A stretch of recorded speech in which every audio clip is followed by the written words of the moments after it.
Hello, welcome to this week's Explainer. I'm going to talk about a serious matter of our education system. I'm going to raise a serious concern of not some politician or somebody, but 3 students of this country.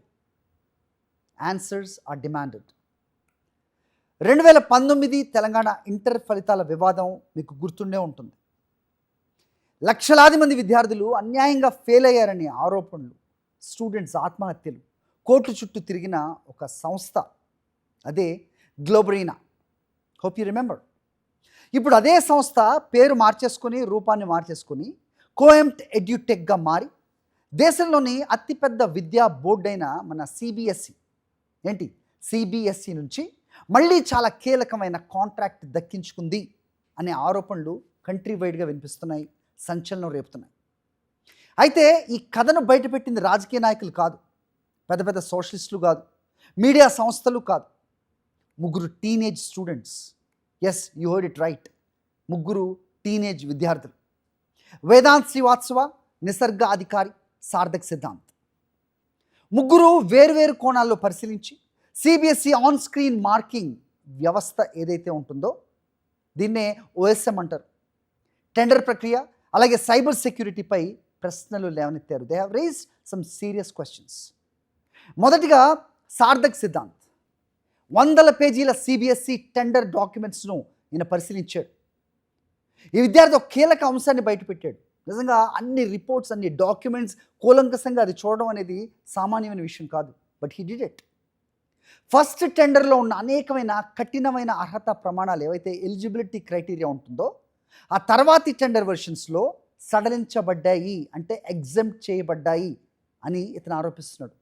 గతంలో ఏదన్నా మంచి track record లేని సంస్థలు ఏవైతే ఉంటే వాటిని ఏదైతే disqualify చేస్తారో ఆ నార్మ్స్ అన్నీ మారాయి, ప్రస్తుతం ఆ నిబంధనలు మారాయి. అలాగే ఈ బ్లాక్ లిస్టింగ్ నిబంధనలు కూడా ఎగ్జెంప్ట్ చేయబడ్డాయి, సడలింపబడ్డాయి, అంటే కొంచెం ఈజీ చేశారు. Data centre, software maturity, technical man power ఇలాంటి ప్రమాణాలన్నీ కూడా తగ్గించబడ్డాయి. ఎస్, ప్రశ్న ఒక్కటే, ఈ మార్పులన్నీ కోఇన్సిడెంట్లా, యాదృచ్ఛికంగా జరిగిందా, లేక ఎవరికో లబ్ధి చేకూర్చడానిక? ఇక్కడితో కథ ఆగలేదండి. నిసర్గాధికారి అనే మరో విద్యార్థి ఓఎస్ఎం వ్యవస్థకు సంబంధించిన సైబర్ సెక్యూరిటీ లోపాలపై దృష్టి పెట్టాడు. అతని ఆరోపణల ప్రకారం ఈ ఎగ్జామ్స్కు సంబంధించిన డిజిటల్ ఇన్ఫ్రాస్ట్రక్చర్లో తీవ్రమైన భద్రతా లోపాలు, ల్యాప్సెస్ ఉన్నాయని, కొన్ని డేటా స్టోరేజ్ వ్యవస్థలు సరైన ఈ ప్రొటెక్షన్, వీటికి డేటాకి ప్రొటెక్షన్ లేకుండా అందుబాటులో ఉన్నాయని ఆయన కనుగొన్నాడు. ఈ ఆరోపణలు నిజమైతే ఇది చాలా చిన్న విషయం కాదు, it's a very grievous crime అని కూడా ఖచ్చితంగా చెప్పచ్చు. ఎందుకంటే అక్కడ కేవలం డేటా కాదు, విద్యార్థుల ఆన్సర్ షీట్స్, వ్యక్తిగత సమాచారం, అలాగే ఎగ్జామ్స్ సీక్రెసీ, ఈ గోప్యతకు సంబంధించిన అంశాలు ఉంటాయి. లక్షలాది మంది విద్యార్థులు తమ భవిష్యత్తును ఈ వ్యవస్థలపై నమ్మకంతో నమ్మి అప్పగిస్తారు. ఆ నమ్మకమే క్వశ్చన్ మార్క్ అయితే పరిస్థితి ఎంత ఆందోళనకరంగా ఉంటుంది అనేది అర్థం చేసుకోవచ్చు. ఇక 3rd స్టూడెంట్, 3వ విద్యార్థి వేదాంత శ్రీవాత్సవ్. ఈయన 3rd యాంగిల్ని లేవనెత్తాడు. సిబిఎస్ఈ అత్యాధునిక స్కానింగ్ టెక్నాలజీ ఉపయోగిస్తున్నామని చెబుతున్నప్పటికీ సోషల్ మీడియాలో కనిపించిన కొన్ని ఆన్సర్ షీట్ ఇమేజెస్లో నీడలు, మడతల గుర్తులు, సాధారణ కెమెరాతో తీసిన ఫోటోల మాదిరి లక్షణాలు కనిపిస్తున్నాయని గుర్తించాడు, ప్రశ్నించాడు.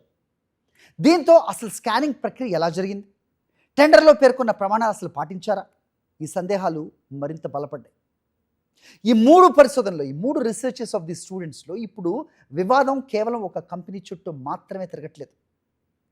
సిబిఎస్ఈ టెండర్ వ్యవస్థ పారదర్శకంగా ఉందా, is it really transparent, security audits అసలు జరుగుతున్నాయా, పీరియాడికల్గా అసలు సెక్యూరిటీ ఆడిట్స్ అనేవి చేస్తున్నారా, విద్యార్థుల డేటా అసలు సురక్షితంగా ఉందా, is it really safe, quality control నిబంధనలు ఎందుకు సడలించారు, ఎందుకు వీటిని సడలించడం జరిగింది అనేది ప్రధానమైన క్వశ్చన్. ఈ ప్రశ్నలు ప్రస్తుతం దేశవ్యాప్తంగా కూడా చర్చనీయాంశంగా మారాయి. ఈ అంశంపై ప్రతిపక్ష నేత రాహుల్ గాంధీ కూడా స్పందించారు. ఈ స్టూడెంట్స్ లేవనెత్తిన ప్రశ్నలను ఆయన ప్రశంసించారు కూడా. ప్రశంసిస్తూ స్వతంత్ర విచారణ జరగాలని కూడా కోరారు. అయితే కాంగ్రెస్ నేత జయరాం రమేష్ కూడా జ్యుడిషియల్ ఎంక్వైరీకి డిమాండ్ కూడా చేశారు. అయితే ఇక్కడ ఒక ముఖ్యమైన విషయం గుర్తుంచుకోవాలి.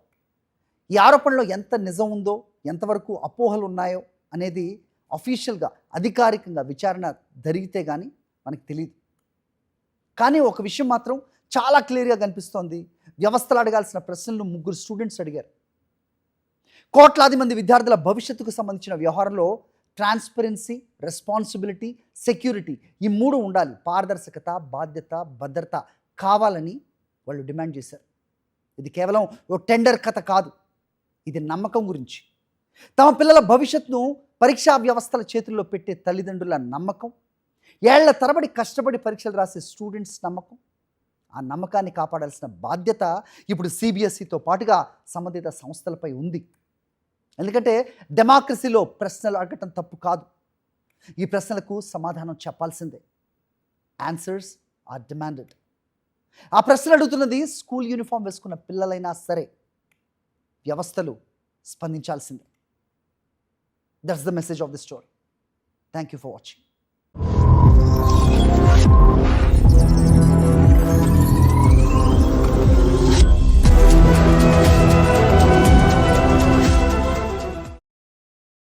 మరిన్ని అప్డేట్స్ కోసం ఛానల్ను సబ్స్క్రైబ్ చేయండి. నోటిఫికేషన్స్ కోసం బెల్ ఐకాన్ పై క్లిక్ చేయండి.